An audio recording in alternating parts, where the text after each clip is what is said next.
warahmatullahi wabarakatuh. Perkenalkan, saya Nazla Salbila dari Program Studi Manajemen Dakwah, jurusan Dakwah dan Komunikasi Islam. Baiklah, di sini saya akan menyampaikan bagaimana mengenai tata cara dalam pelaksanaan ibadah haji yang baik dan benar. Mengenai ibadah haji. Ibadah haji merupakan salah satu dari 5 rukun Islam yang diwajibkan jika umat tersebut mampu untuk melaksanakannya. Nah, mampu di sini bukan berarti mengenai materi saja, tetapi yaitu dalam melaksanakannya dibutuhkan pembekalan zahir maupun batin. Allah Subhanahu wa taala berfirman dalam Quran surah Al-Baqarah ayat 197. A'udzu billahi minasyaitonir rajim. Bismillahirrahmanirrahim.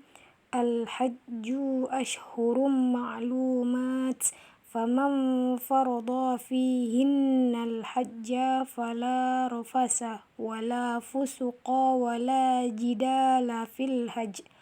Wa ma taf'alu min khairin ya'lamhu Allah. وَتَزَوَّدُوا فَإِنَّ خَيْرَ الزَّادِ التَّقْوَى وَاتَّقُونِ يَا أُولِي الْأَلْبَابِ. Yang artinya musim haji itu pada bulan-bulan yang telah dimaklumi. Barang siapa mengerjakan ibadah haji dalam bulan-bulan itu, maka janganlah dia berkata jorok, berbuat maksiat, dan bertengkar dalam melakukan ibadah haji tersebut.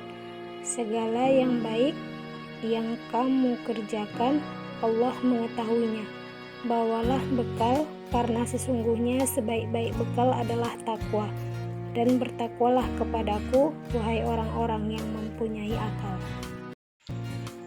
Ayat di atas menjelaskan bahwa ibadah haji dilaksanakan pada tempat dan waktu yang diketahui, yakni pada bulan Zulhijjah di Mekah. Dan pada saat seseorang melakukan ihram yang termasuk pada salah satu rukun haji, maka dia tidak boleh melakukan zina maupun hal-hal yang berbau zina, tidak boleh bermaksiat, dan tidak boleh bertengkar. Nah, jadi itu mengenai beberapa rukun haji yang telah disebutkan Allah melalui firman-Nya pada surah Al-Baqarah ayat 197. Baik, mengenai tata cara pelaksanaan ibadah haji yang baik dan benar akan saya jelaskan di video berikut ini. 1. Sebelum tanggal 8 Zulhijjah, semua jamaah haji mulai untuk melaksanakan tawaf haji di Masjidil Haram. Kedua, tanggal 8 Zulhijjah disebut dengan hari Tarwiyah karena para jamaah haji menyiapkan bekal secukupnya untuk menuju Mina dan Padang Arafah karena kedua tempat tersebut tidak ada sumber air. Ketiga, jamaah haji melakukan ihram untuk ibadah haji, dimulai dengan mandi, memakai wewangian, serta mengenakan pakaian ihram sambil bertalbiyah.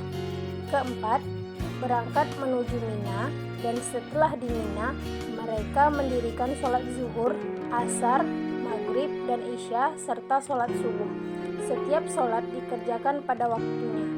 Namun, sholat yang jumlah rakaatnya 4 dikosor, sehingga menjadi 2 rakaat.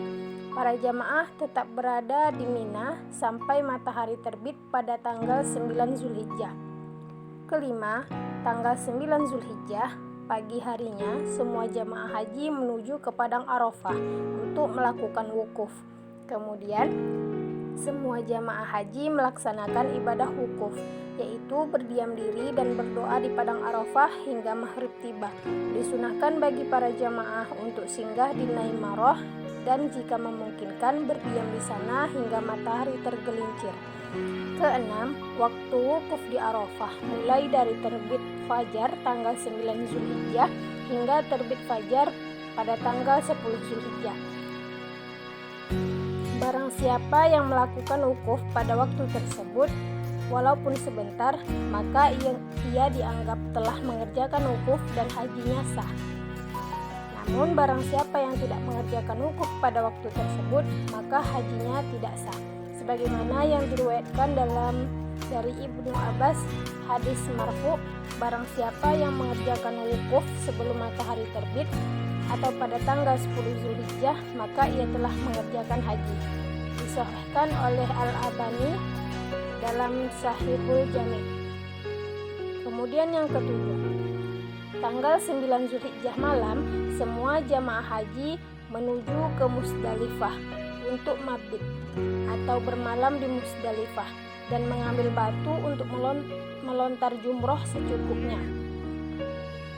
Kedelapan, tanggal 9 Zulhijjah tengah malam atau setelah melakukan mabit, jamaah haji meneruskan perjalanannya ke Mina untuk melaksanakan ibadah melontar jumroh. 9. Pada tanggal 10 Zulhijjah, jamaah haji melaksanakan ibadah melempar jumroh, yaitu sebanyak 7 kali ke jumroh Aqobah sebagai simbol untuk mengusir setan. Dilanjutkan dengan tahallul, yaitu mencukur rambut atau sebagian rambut. Ke-10. Jika jemaah mengambil nafar awal, maka dapat dilanjutkan perjalanannya ke Masjidil Haram untuk tawaf haji atau menyelesaikan haji. 11. Sedangkan jika mengambil nafar akhir, jamaah haji tetap tinggal di Mina dan dilanjutkan dengan melontar jumroh sambungan, yaitu jumroh Tula dan jumroh Wusha. Ke-12, tanggal 11 Zulhijjah, jamaah haji melempar jumroh sambungan di tugu pertama, tugu kedua, dan tugu ketiga. 13. Tanggal 12 Zulhijjah, jamaah haji melempar jumroh sambungan atau wusta di tugu pertama, tugu kedua, dan tugu ketiga. Dan yang terakhir, jamaah haji kembali ke Mekah untuk melaksanakan tawaf wada, yaitu tawaf perpisahan sebelum pulang ke negara masing-masing. Nah, jadi itulah tata cara dalam pelaksanaan ibadah haji yang baik dan benar. Semoga video kali ini dapat menambah ilmu pengetahuan kita dan dapat bermanfaat bagi kita semua. Baiklah, saya Nazla Salbila memohon maaf jika terdapat silap dan salah dalam penyampaian saya, dan saya akhiri dengan wabillahi taufiq wal hidayah. Wassalamualaikum warahmatullahi wabarakatuh.